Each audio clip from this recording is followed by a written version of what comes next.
Welcome to another edition of Lee's Open Mic, and today we are honored and excited to have Sinbad hanging out Man, how you with doing, us. man? Good I to didn't hear the see music. you. We got some good opening music? Oh, it's fantastic. Oh, cool, man. A little jazz, actually. Yeah, you I know. like that, man. Yeah, me too. All right.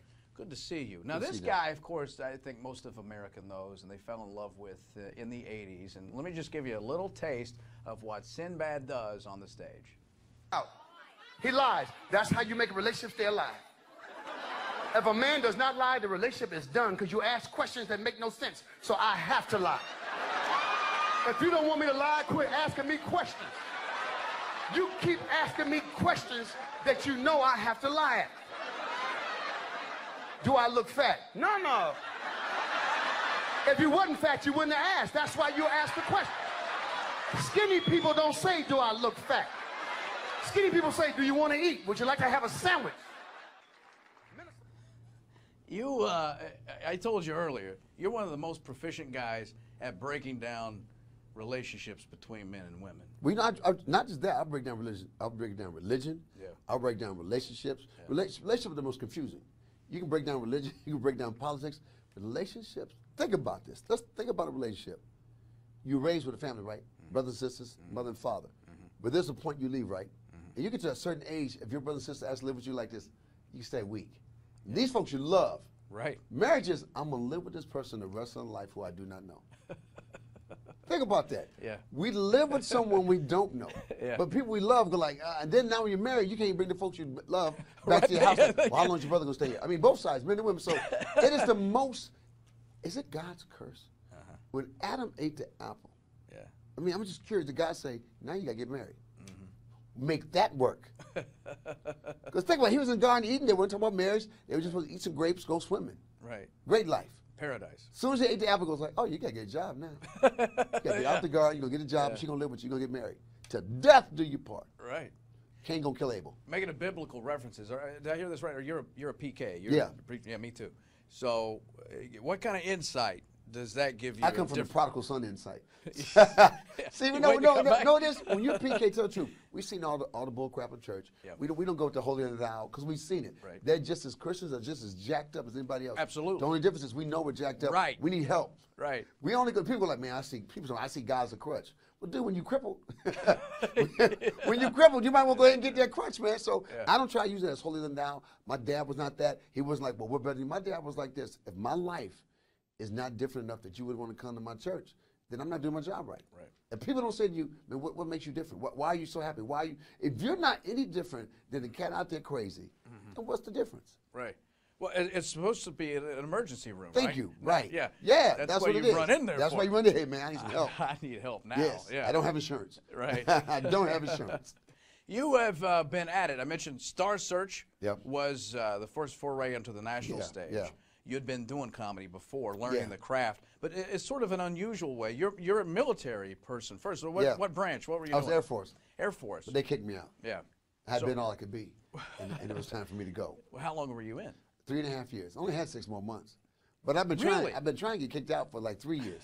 So I think what happened is a friend of mine said, "Look, man, if you want to get kicked out, tell me you want to stay." The moment I said, "Hey, man, I've seen the error of my ways, and I just want to stay. I want to make a career out of it," I was gone in 3 weeks. they had me processed and out in 3 weeks. Yeah. Because the military will give you exactly the opposite of what you want. Right.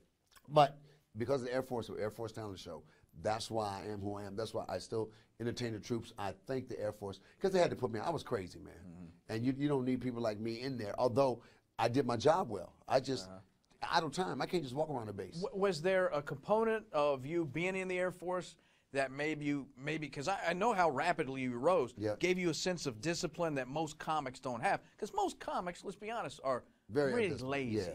Air Force didn't make undisciplined. me better. I was, dude. I was. So that didn't help. No, that component. didn't help. No, what no, they did do. Like I look how it worked in my life. You know, I always say, you know, when you have faith, everything happens for a reason. When I got in the Air Force, you get the basic training. I said, I don't want to be in charge of nobody. I don't want to be that guy. I want to be that guy acting crazy.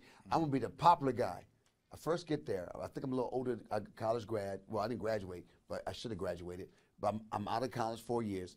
I get to the Air Force, and the guy, my tech sergeant, said, I want you to be my dorm chief. I said, I don't want it. I don't want it. I don't want it. I don't want to be in charge. Right. I don't want, everybody hates that dude. Right. I don't want it. But he realized, I think God knew I can't let him be the other guy because he'll call disarray. So by becoming the guy leader, I learned how to lead cats. Yeah. But also still be funny and find my way. And then I saw people are lost. There are kids that were just lost, scared to death, being away from home. I'm going like, dude, just make up your bed. Why are you crying? You know. But at the end, the last week of basic training, everybody's going to the job. Everybody going, oh, I didn't know you were this cool. I wish you had been this guy. I said, me too. I wanted to be this guy. Yeah. So I got a chance to fly. I was on a flight crew as a boom operator. I got a chance to travel, which kept me out of a lot of trouble too. Yeah. And then it was the Air Force talent show. Man, they traveled. It was called Tops and Blue. They've been on Super Bowls and everything. So it all got me to this spot. In that moment on stage, maybe the first laugh at that talent show, was that when it sort of the eureka moment happened for you? No, it really started. I used to hang around the rec center. That was my hangout, and they would do plays. And I just walked in one time. And they said, "You want to be in the play?" They were one body short. One flew over cuckoo's nest. Oh. I played Chief Bromden, the guy who said no lines. He was just quiet. I didn't want that part. I want to be my man. I want to be the main guy. He goes, no. Yeah. Quiet strength. This is going to teach you something. I said, man, they just want me to have a good part. But I found out that all those things were setting me up. So it was that, doing that play and watching officers who didn't even like me come watch me play like, you have a talent for this. I said, you can win people over just with talent. So that was the beginning of it. So when you start with the Star Search, here's what did you have any help with week after week? Were you writing your own stuff? I never write. Man, you never write. When I say write, I'm always writing. It's always in my head. Yeah. I'm always Chase said when he's with me on the road, it's always everything is potential. Everything is a potential story. But I never sat down with writers. I got ADHD, man. That would drive me crazy. What do you think about this? I move. My mind doesn't work that way. Right. My mind is constantly moving and changing and finding a place to go. All right, so you're on the road, you're doing this, and this is your first love, though, stand-up comedy, oh, yeah. right? Yeah. This and music. Yeah. Back in the day was basketball. Right. If you told me I wasn't going to play pro ball, I would have cried. But it was to get me here. But I always thought I was going to be a comedian and a basketball player and Jacques Cousteau. I always had 900 plans.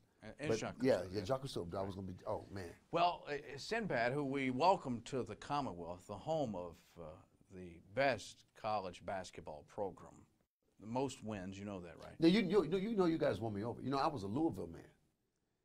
Yeah, but I was a Louisville man. I was not a Kentucky fan. I couldn't care about Kentucky. What happened? When did you come to us? Calipari. Yeah. He's the guy. Dude, he's so real. Right. And I saw him doing his players, and everybody was talking about, well, he's doing the one and out. I said, what's wrong with that? Right. He's helping these kids. He's helping these kids get to. Right. He told me, I got a chance to sit with him, he goes, when I recruit a kid, if his dream is not to go pro, why are you playing college ball? Yeah. You see, that drives me nuts because the math department wouldn't care if there's some kid was first year and NASA wanted him. They sent him to NASA right away. Man. Yeah, I know. Sinbad, he's in town hanging out with us. Thank you, sir. Great to see you. I appreciate it. Thank you. Guys, that'll do it for this version of Lee's Open Mic.